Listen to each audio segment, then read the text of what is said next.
Ndabaramukije mu izina ry'umwami wacu Yesu Kristo. Izina ryanje ni Paul Johnson. John Glory twakoreye umwami wacu Yesu imyaka 57. Navukiye muri New York City mu gisagara cya New York. Nahejeje muri Elm Bible College kandi naronse urundi rupapuro rw'umutsindo mu byakahise ka Afrika muri New York. Nkorera Imana nk'umupastori kandi nkaba ndumumissionnaire. Nongera nkaba ndumukuru w'ishure muri New York. Muri Kenya naho nashoboye gufasha gushinga ishure rya Bibiliya no gushinga ishengero muri Nairobi. Muri New York muri Amerika nkaba ndi umwe mu bakuru b'ishure rifasha abantu benshi cyane, riyica abantu benshi cyane. Jewe n'umugore wanje dufise abana 2, abuzukuru 4 hamwe n'abuzukuruza 4. Turanezerewe rero muri aka kanya aho turonsa akanya ko kubashikiriza ibi vyigwa vy'igitabo c'Abaroma. Maze igihe kirekire hafi imyaka 40 nigisha Bibiliya, ariko igitabo nkunda kwigisha ni igitabo c'Abaroma, aho Pawulo yerekana neza ko agakiza kacu twaronse atari ikintu twakoreye, ahubwo ari ikintu Imana yatugabiye biciye muri Yesu Kristo. Numunezero rero mfise kugira ngo dusangire ivyiyumviro biri muri iki gitabo, kandi dushimira Imana kubw'inyandiko kubw'iki gitabo Pawulo yanditse.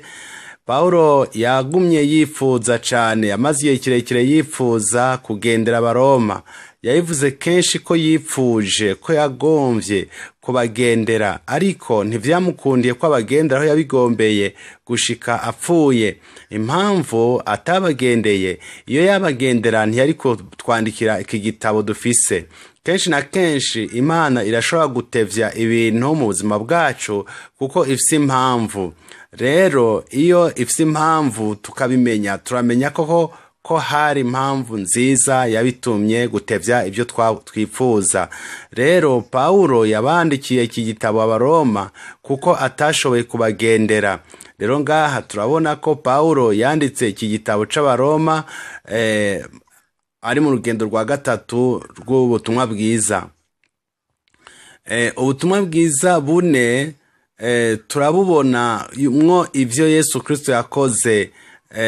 Turabona ivy'umusaraba, turabona ivyo kuzuka. Ivyo ni ibintu dusanga muri Matayo, Mariko na Luka na Yohana. Igitabo c'ivyakozwe n'intumwa kiravuga ibikorwa intumwa zakoze. Pawulo rero mu gitabo c'Abaroma atangura kuvuga ivyo Yesu Kristo yakoze mu buzima bwiwe. Agaca avuga cane ivy'agakiza, incungu, hamwe no kwezwa no gutunganywa, mbere no kwiyegurira Imana. Abizi vya Bibiliya benshi baravuga ko igitabo c'Abaheburayo coba caranditswe na Pawulo. Muri ico gitabo bakavuga ivyo Kristo ariko arakora uyu munsi, ntibavuga ivyo yakoze. Rero nizgira yuko muri ico gitabo tuhabona gose yuko ivyo Kristo ariko arakora muri iki gihe. Mu gitabo c'Abaroma rero tubona ivyo yakoze n'ivyo yakoze uyu munsi. Tukabona yicaye mu gitabo yicaye mu kuboko k'uburyo kw'Imana. Mu Baroma rero igitabo turiko turaraba uyu munsi kiri mu bitabo Pawulo yanditse. Igitabo c'Abaroma tukaba tukibona nk'igitabo c'urufatiro rw'agakiza, igitabo kiduha ibijanye neza n'Imana iriko irakorera mu buzima bwacu. Muri iki gice rero ngomba kuvuga gato ku ntangamarara y'igitabo c'Abaroma. Hari ivyo twita ibitabo canke amakete ya Pawulo, y'intumwa Pawulo. Ibitabo Pawulo yanditse canke amakete Pawulo yanditse ni 9. Turafise igitabo c'Abaroma arico c'urufatiro, arico kivuga ivyo kwidegemvya kwacu. Turafise igitabo c'Abikorinto. Pawulo yanditse igitabo abandikira Abikorinto. Hariho ubwicanyi cane, hari ibintu bibi cane bihakorekera, abandikira kugira ngo abakosore. No mu gitabo ca 2 c'Abikorinto nyene Pawulo yagurushije kubaha impanuro no kubabwira igituma we ubwiwe ariko arakorera umwami wacu umuhamagaro wiwe ku buzima bwiwe. Igitabo c'Abigalatiya naco ni igitabo gisa cane n'igitabo c'Abaroma, aho dusanga ivyo kugororoka kuva ku kwizera Yesu Kristo. Ca tubandanya tukabona igitabo c'Abanyefeso, naco ni igitabo Pawulo yanditse agaragaza uko umubiri wa Kristo ukora. Cyanditswe mu buryo bwo kubereka neza ukuntu ishengero mu buryo bw'impwemu rikirizwa gukora. Umubiri wa Kristo ariwo shengero, icyo ryahamagariwe ko ariho Imana iba.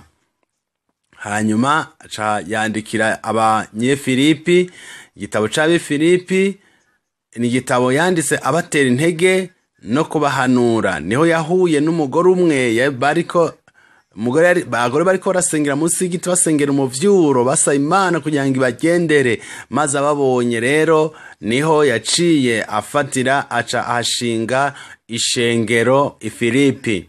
None turabona rero igitabo c'Abakolosayi naho nyene yabandikiye abatera intege, abubaka abizera bose. Turabona igitabo c'Abitesalonike ba mbere.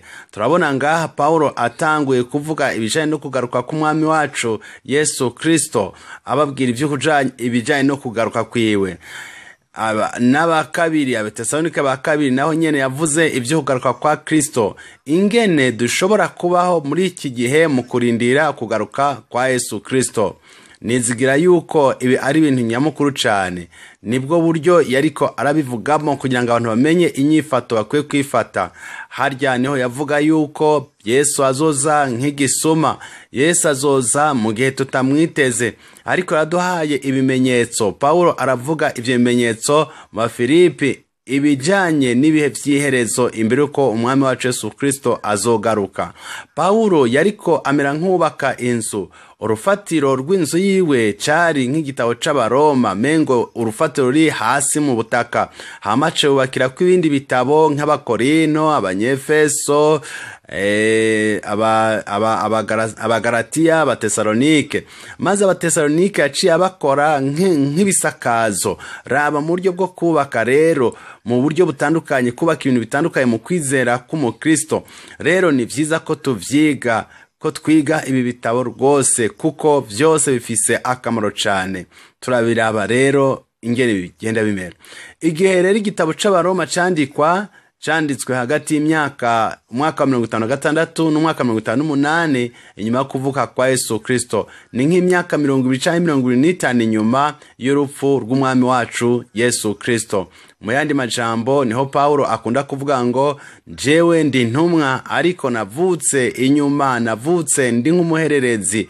Yavutse inyuma cane igihe Kristo yaramaze kuzuka aduze mu ijuru. Mu buryo yubatse, mu buryo yanditse vyagaragara ko nka Kristo ariko amaze gushinga ishengero. Imana rero yariko ishinga ishengero ku rufatiro rukomeye, yari imaze gushinga, kuko ijambo Kristo yari yanditse, yari yavuze abwira abigishwa biwe, yababwiye ngo azorungika mpwemu yera.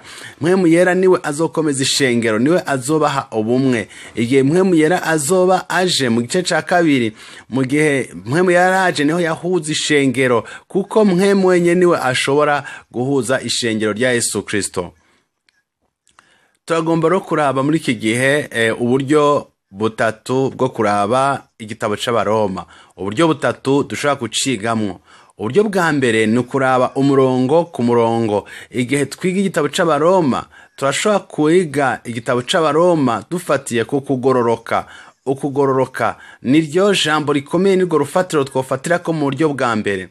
Rero uku kugororoka tukaraba ingene kugororoka mu gice ca mbere gushika mu murongo wa 18 gushika ku gice ca gatatu wa 20 turabona ko ukugororoka gukenewe n'abanyavyaha. Ubugira kabiri, ukugororoka gutangwa n'Imana. Mu gice ca gatatu 21 gushika mu gice ca gatatu 26 tukabona ukugororoka duhabwa no kwizera. Mu gice ca gatatu ku murongo wa 27 gushika mu gice ca kane umurongo wa 25. Hanyuma tukabona tukiga bijanye no kugororoka mu buzima bwa buri munsi mu gice ca 5 c'Abaroma umurongo wa mbere gushika mu gice 8 umurongo wa 39 uburyo ukugororoka dushobora kukugenderamwo mu buzima bwa buri munsi muri iki gihe turimo. Urunigo rufatiro nyamukuru rw'iki gitabo niho dusanga ikintu nyamukuru kiri muri iki gitabo, niho tuzomara igihe kirekire twiga. Hanyuma tukabona ukugororoka ingene umuntu w'Imana ashobora kugira ukugororoka. Mu gice c'9 n'c'10 aho dusanga turabona ko hariho umuhamagaro ukomeye Imana yari yahamagaye Abisirayeli. Ivyo rero tuzobibona nitwabandanya tuzobibona. Hanyuma turabona ukugororoka ubudahangarwa bwo kugororoka kw'Imana rero. Tukabona mu gice c'9 n'ic'11 tukabona ubuzima rero noneho bwo kugororoka ingene umugororotse ashobora kubaho ubuzima mu buryo busanzwe bwa buri munsi. Mu gice ca 11 n'igice ca 12 niho Pawulo avuga ati ndabinginze rero bene data kubw'imbabazi z'Uhoraho z'Imana mutanga imibiri yanyu nk'ibimazi vyera bitunganye vyemewe n'Imana. Nibwo buryo bwa mbere dushobora rero kuraba kwiga igitabo c'Abaroma intambuko ku ntambuko, igice ku gice, umurongo ku murongo nk'uko maze kubereka. Ariko kandi hari ubundi buryo bushoboka bwo kwiga igitabo c'Abaroma nshobora kubereka. Ubwo buryo ni uburyo dushobora kwiga igitabo c'Abaroma nk'igiti. Iki giti rero urashobora kubona ingene igitabo c'Abaroma gitangura cerekana imbuto itewe mu butaka. Ubutaka, isi, canke tugereranye ubwo butaka n'umutima w'umuntu atarakizwa. Iyo si canke ubwo butaka tubugereranye n'umuntu wese. Imbuto y'ubutumwa bwiza igategwa mu muntu atarakizwa. Nk'uko ro ndabibona mu gitabo c'Abaroma tukabona ko hageranywa havugwa iyo mbuto iteragiwe mu muntu. Mu gice ca mbere kuva ku murongo wa mbere gushika kuri 16 tuhabona ingene umuntu yivuga, umuntu yanditse ico gitabo. Hagaragara nk'umunyavyaha, haravugwa ivy'abagororotsi, haravuga ivy'umukiza, haravuga abantu bose bavugwa muri ico gitabo. Mu gice ca mbere ku murongo wa 18 gushika ku mirongo 32 turahabona yuko havugwa umunyavyaha atagira Kristo agenda mu vyaha atagira umukiza na gatoyi.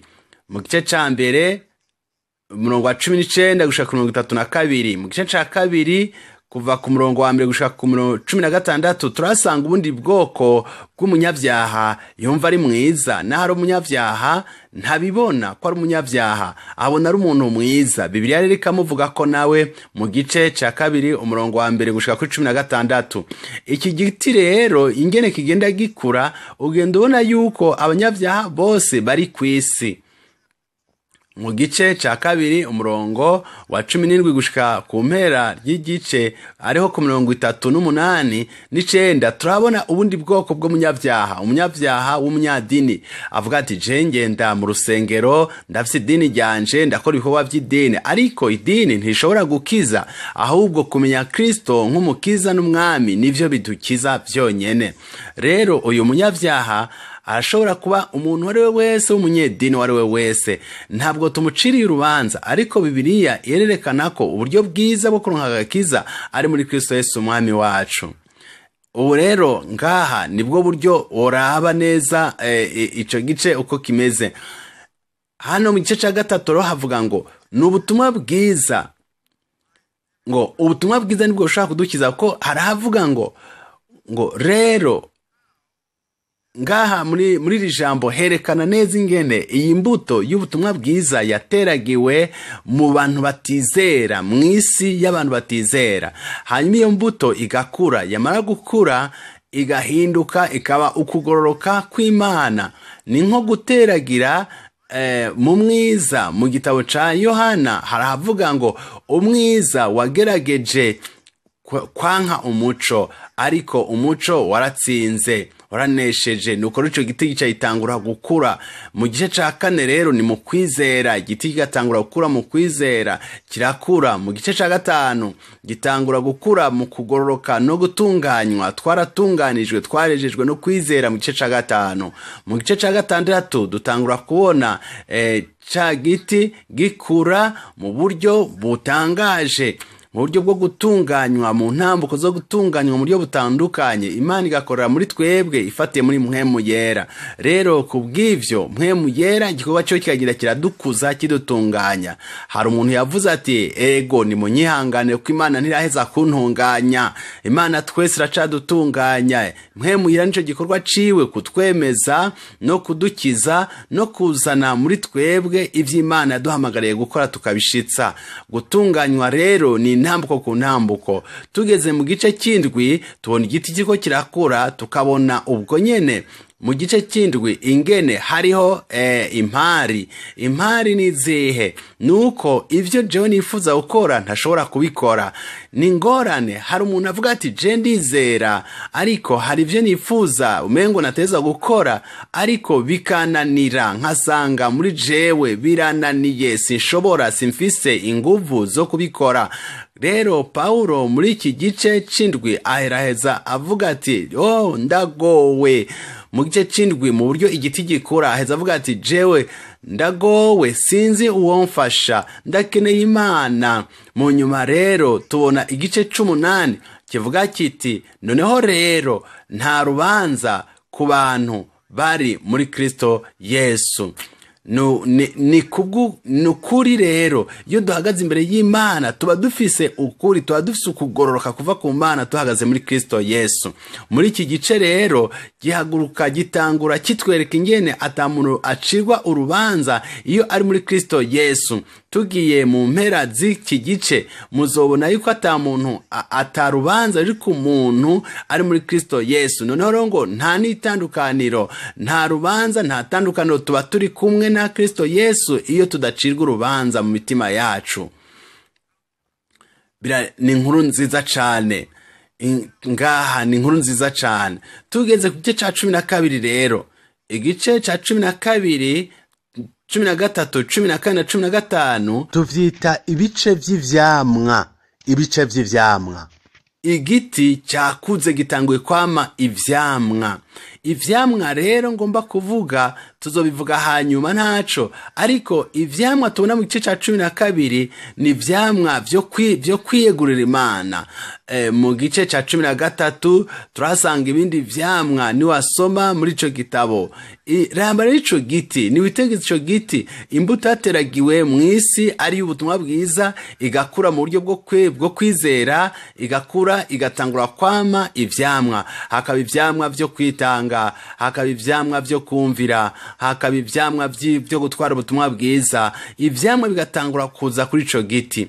Kenshi na kenshi abanyeshure nigisha naguma ndababwira nti mu gihe cose mu buzima bwawe ufise ingorane y'ivyamwa, ugasanga nturi kuritanga nkuko bibereye, ugasanga ntukunda Kristo nkuko bibereye, ca ugasanga nta migenderanire yawe hagati n'abandi bavukanyi ufise mu ishengero, genda urabe mu mizi. Ivyamwa siyo ngorane, ahubwo raba neza mbega utewe muri Kristo neza. Kristo yavuze ati nimwaguma muri jewe nanje nkaguma muri mwebwe muzokura kandi muzogira iki? Muzozana ivyamwa, muzokwama ivyamwa. Ico nico rero Abaroma mu gitabo c'Abaroma havuga. Mbega ivyamwa bizoza nibihe? Ivyamwa bizoza kuri iki giti cyo kugororoka. Kugororoka kuzozana ivyamwa vyo kwitanga, gukunda Imana, kumvira, kuvuga ubutumwa bwiza, imigenderanire hagati y'abavukana. Ivyo vyose nibigize ugukura kw'igiti. Rero tubibona tuhavye duhereye hasi mu mizi, igiti kigenda gikura, dusanga noneho kiba kitari imizi gusa, ahubwo turabona neza ko igiti turabiye mu mizi tuzobona n'ivyamwa vyavyo nicakura. Rero tuzosanga muri Kristo Yesu twicayemwo neza, ariho dukura inkomezi zo kunesha. Ugeragejwe mpwemu yakaguha kunesha, ukaronka intsinzi y'ibigeragezo by'ubwoko bwose. Rero duca dusanga muri Kristo Yesu ariho dusanga uko kunesha. Mu nkuru rero yo mu gice yo muri ico gitabo c'Abaroma mu gice ca 16 mu guheraheza uzosanga hari nk'uruzitiro rwo kuzitirira ca giti. Niho Pawulo avuga ati mwigire kure y'abantu bazana amacakubiri, bazana kurwanya abandi, mubegereye kuko abo ntibazobamerera neza mu buzima bwa nyiro Kristo. Rero ndabahaye uburyo bubiri bwo kwiga gukurikira inyigisho iri muri iki gitabo c'Abaroma. Ariko rero ngira ndabahe ubundi buryo, kandi uburyo ngira ndabahe nibwo tuzokoresha rero mu kwiga iki gitabo c'Abaroma. Uburyo bwa mbere bubiri ndababwiye ni bwiza bwo kwiga iki gitabo c'Abaroma, ariko uburyo bugira gatatu ni ubundi buryo bushasha rero tuza kwiga igitabo c'Abaroma bugaragara buzotufasha kwiga igitabo cyose c'Abaroma. Tuzokwiga uburyo igitabo c'Abaroma cubatswe. Murazi nk'igitabo c'Izaburi ngene cubatswe, tubona ari uburyo bwa Dawudi nk'umungere umungere n'intama. Igitabo cyo kuvayo n'igitabo c'Abarewi cubatswe mu buryo bw'ingene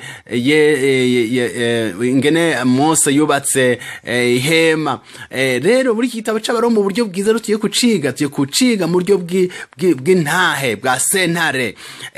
Kuva kera abantu biga ivya Bibiliya baragerageje kwiga igitabo c'Abaroma basanga kimeze nkaho umengo ni ntahe canke sentare, aho abacamanza bicaye bariko bariga amategeko kugira ngo bacire urubanza ikiremwa muntu.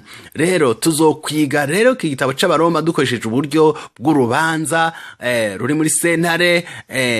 Iyo sentare ikaba ari sentare iheraheza, sentare umucamanza yicayemwo akaba ari Imana.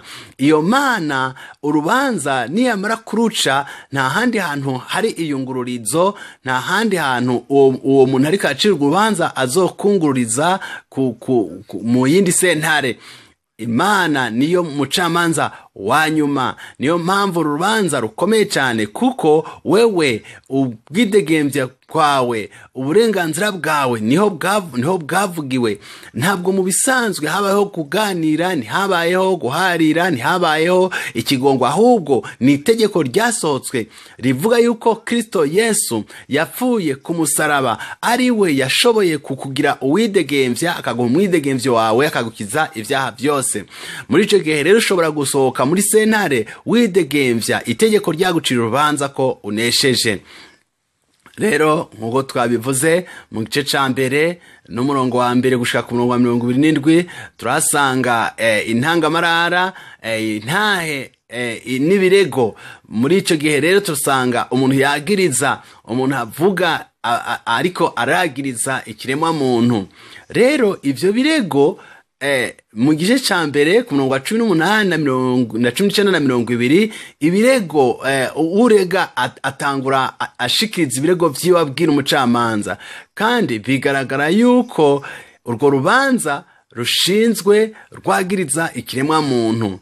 Rero aho gushikiriza ibirego vya biheze, umucamanza catangura kumviriza n'abahari bose. Mugihe ndiko ndakwigisha urashobora kugura Bibiliya yawe tukajana kugira ngo ubone ivyanditswe biri muri Bibiliya. Ivyo ndiko ndavuga uraza gusanga ndiko ndabivuga nk'uburorero, ntibikuraho rero ivyo Pawulo yanditse. Urashobora gukurikira ivyo ndiko ndavuga nk'uburorero ubikurikirana mu vyanditswe vyawe. Rero mu gice ca mbere ku murongo wa 21 gushika mu gice ca gatatu ku murongo wa 20 dusanga kwagirizwa, uwuregwa ariko aragirizwa. Ikiremwa muntu kiriko kiragirizwa gushika aho tuzoba tugaragara yuko koko duciriwe urubanza rwo twagirijwe rwose.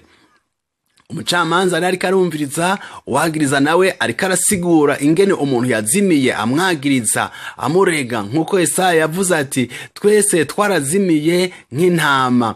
Ubwo rero twinjira muri sentare tubona utanga ibirego avuga uko bimeze, yerekana uko bimeze, atangura kuvuga ivyagiriza. Umucamanza ariko arumviriza ikiremwa muntu ariko aragirizwa. muri iki kiremwa mu vyigwa bizagukurikira tuza kumwita ikiremwa muntu nyene. Ubwo rero ikiremwa muntu azoba ahagarariye abantu bose bo kwisi. Iyo tuvuze umuntu, ikiremwa muntu, tuba tuvuze uwari we wese. Rero muri iyo ntahe umuntu azoba ahagarariye ikiremwa muntu, abantu bose. Muri uru rubanza rero umuntu yari karagirizwa, kiremwa muntu cariko kiragirizwa, ucagiriza acagiriza amakosa, acagiriza urubanza rumwagira. Mu gice ca 3:23 hazogaragara neza yuko abantu bose, umuntu wese ahagaze imbere y'Imana atsinzwe n'urubanza. Umuntu wese aratsinzwe n'urubanza. Urubanza rukagaragaza yuko umuntu ari umuntu mubi, naho bari abameze neza, naho bahari abita beza, bita abanyedini, uko umuntu ari kose atsinzwe n'urubanza, kuko bigaragaye yuko atizera. Rero ngaha haraza kugaragaza urubanza rwacu yuko umuntu atsinzwe, urubanza rumwagira. Muri ico gihe rero haci haboneka ivyemezo bishasha. Ivyo vyemezo bishasha tubisanga mu gice ca 3:21 gushika mu gice ca 3:26. Hari ivyemezo bishasha aho dusanga kwagirizwa k'umurezi, umurezi nawe ariko aragirizwa. Uvugira uwarezwe atanguye kwagiriza umurezi. Imana rero itangura kwakira urubanza ifatiye ku vyagirizo no ku vyemezo bishasha. Rero ivyemezo bishasha bivugwa ko umuntu, ikiremwa muntu, yaramaze kuronka umuvugira, yaramaze kuronka umuhagararira, umuavoka, umuburanira, umuntu amuvugira imbere y'Imana. Ibi vyemezo rero muri sentare mu gice ca 4, ca 5, ca 6, 7 n'ic'umunani niho tubisanga. Sentare irashashe. Ibuka icaremwe, ikiremwa muntu aracacirwa urubanza ko yagirizwa, ariko naho yagirizwa ntiyari bwahabwe igihano. Rero ivyemezo bishasha vyaciye biseruka mu tuzobibona mu vyigwa bikurikira, aho umuntu yaciye aronka umuvugira atarahabwa igihano, maze tugaca dusanga uwo muntu yarihiwe, ibicumuro vyiwe vyarihiwe, vyose vyarihiwe. Umuntu rero aca agaragara nk'umuntu aciriwe urubanza rwiza rumukiza ko anesheje. Mu gice rero c'9 na 11 niho ubudahangarwa bw'Imana tubona ko urubanza yaciye ata muntu arusubiramwo. Tubibona dufatiye mu vy'Abisirayeli, inkuru z'Abisirayeli. Hama rero tukagenda mu gice ca 12 aho uwaregwa ahawe kwidegemvya. Ni gice c'umunezero, ni gice ciza, kuko uwaregwa muri ico gihe agomba gucirwa urubanza rwo gupfa yari yahawe umwidegemvyo. Hariho uwari yamurihiye urubanza rwiwe, hariho uwari yemeye kumurihira agirwa uwidegemvya. Uwo muntu rero yaramaze guhabwa uburenganzira bwo kwidegemvya. Murabe ahagaze hanze ya sentare yaciriwe urubanza rwiza. Niho Pawulo avuga ati, dufatiye ku byo Kristo yakoze ku rubanza mwari gucirwa mukaba mwidegemvya, ndabinginze bene data mutanga imibiri yanyu yose. Naho murabidegemvya, ntabwo murabidegemvya ngo mukore ibyo mwigombeye, murabidegemvya ngo mukorere umwami wacu Yesu Kristo, mukorere Imana. Uwo ni wo muhamagaro mufise muri Kristo Yesu. Rero mu gice ca 13 kiratubwira uko uwo muntu agiye kubaho inyuma yo gutsindanishirizwa, ingene dukwiye kubana n'abandi. Mu gice ca 14 turabona umubano hagati y'abakristo mw'ishengero, uko abakristo bakwiye kubana mw'ishengero. Iyo habaye ikibazo mw'ishengero, ingene twogitorera umuti. Hari abakristo bamwe biyumvira ko bakomeye gusumba abandi, bafise ibintu bikomeye bokora gusumba abandi. Ni gute twokwigisha kwicisha bugufi no kugendera hamwe, kujana hamwe mu rukundo rwa Kristo Yesu no gukorera Imana. Mu nyuma rero mu gice ca 13, igice nkunda cane, ni igice kivuga uko uwo muntu agiye kubaho inyuma yo gutsindanishirizwa. gushikiriza ubutumwa abandi, gutwara ubutumwa ku bandi. Ngaha rero muri sentare kuko twidegemvya, twagizwe abidegemvya n'amaraso ya Kristo Yesu, none twokora iki? Pawulo rero aravuga, yabivuze kenshi muri iki gice, nk'uko Yesaya yavuze. Yesaya mu gice ca 6 amaze kubona Uhoraho, ngo avuga ngo maze ndavuga nti ndabonye ibara. Mu nyuma mu gice ca 6:8 avuga ngo ndi ngaha nuntume. Iyo tumenye Uhoraho tukamenya intumbero yiwe, inyishi yacu ibiyihe, uvuga uti Uhoraho ntuma uko ugomba kuntuma kose nditeguye. Pawulo rero no muhamagaro aduhamagarira muri iki gice. Rero ndiko ndabaha nababwiye abantu tuzohura muri ibi vyigwa vyacu, abantu tuzobonamwo. Nkuko turiko turarangiza tuzobona ko abantu bose nawe uzokwisangamo muri iyi ntahe, uzokwibonamwo, uzotahura kandi yuko iyo tumenye tugatahura yuko twazimiye burundu, niyo ntango yo kwitegurira noneho rero gucungurwa no gukizwa. Hariho abantu badatahura yuko abahawe byinshi, abababariwe byinshi bakunda mu buryo bukomeye cyane. Yesu yarabivuze yuko iyo umuntu atahura ko yababariwe cyane, urukundo rurakura cyane, turakunda cyane kandi turakorera uwadukijije, uwadupfiriye. Rero mwese ndabatumiye abariko baranyumviriza kugira ngo twigire hamwe ubu buryo twagizwe abidegemvya, ijuru ryatugize abidegemvya. Muri iki kigwa rero nitwajana tuzoshobora gutahura. Turazi ko tudashobora kumenya byose, ariko dusaba Mpwemu Yera ngo arushize kudutahuza. Ijambo ry'Imana rivuga ko ivyanditswe vyera vyanditswe n'abantu b'Imana mu guhumekerwa na Mpwemu Yera. Nifuza ko rero izi nyigisho ndiko ndakwigisha dufatiye muri kitabo c'Abaroma ari urufatiro rukomeye. Ushobora kuvyiga nko mu buryo bwa mbere, umurongo ku murongo, uburyo bwo kugororoka nkuko nabikubwiye mu buryo bwa mbere, cyangwa ukavyiga mu buryo bwo gukura kw'igiti. Igiti burya buryo gikura nkuko nagenda bisigura, n'ubundi buryo bukurikira bwiza ushobora gukoresha mu kuraba gukura kwawe mu buzima bwawe, ingene uriko urakura, ingene ukorera abandi, ingene ushikana ubutumwa bwiza hirya no hino, ukaraba ko woba uri gukorera abandi canke woba wikunda gusa, ingene uri kurakura mu mutima wawe, ingene uri kurahumekerwamo na Mpwemu Yera akwigisha gukorera Imana kugira ngo ikoreshe ivyo yakuremeye. Ubwo n'uburyo bwiza rero. Wibuke Mose Imana yamukoresheje, yamubwiye ngo numvise ukurira kw'abantu banje kandi ndaguhamagaye kugira ngo ubakize. Mbega wewe woburika urabona ingene uri kurakura muri wewe ko ari wo muhamagaro nawe ufise kugira ngo ukorere abantu b'Imana? Uwo muhamagaro rero niwo ukuriko mu gitabo c'Abaroma, niwo wisanga ko umuntu wese arahamagarwa kugira ngo akorere Imana ubuzima bwe bwose, akorera Imana mu buzima rukristo. Waba uri mu gikorwa c'ubumisionere, waba uri mu ihinguriro, waba uri muhira mu kibano, waba uri mu ishure, waba uri mu gikorwa cyaco cyose, aho waba uri hose uriko urahamagarwa kugira ngo ukorere Imana mu buryo budasanzwe mu rukundo rwa Yesu Kristo muri Mpwemu Yera. Rero ibi nivyo dusanga muri iki gitabo c'Abaroma. Nimba woba wari wumva uboshwe mu buryo butandukanye, uriko urerekwa yuko hawo mwidegemvyo, hoba hari vyabaye mu kahise kawe, ukaba wumva unanirwa kumva gushitsa ivyo ugomba, nagomba ndakubwire muri iki gitabo c'Abaroma, nagomba ndakwereka ufise umwidegemvyo, wagizwe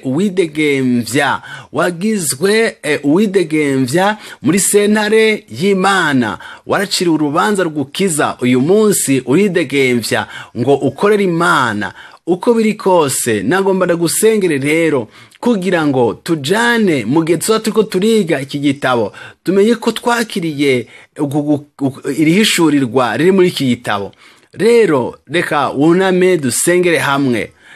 Data uri mu ijuru, ndagushimiye kuvyo waduhaye biciye mu gikorwa ca Mpwemu Yera muri ijambo ryawe.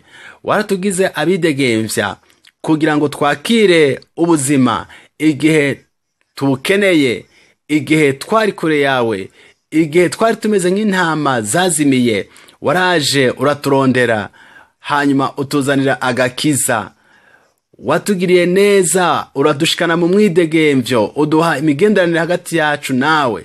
None rero mu gihe turiko turiga iki gitabo c'Abaroma, ndagusavye ngo uduhishurire mu buryo butangaje, kugira ngo umuntu wese ariko ariga hamwe natwe muri iki gitabo, kugira ngo aho tuzoshika kuherezo y'iki gitabo tuzotahure umwidegemvyo twahawe mu gikorwa waduhaye muri mpwemu yera no mu rukundo rwa Yesu Kristo.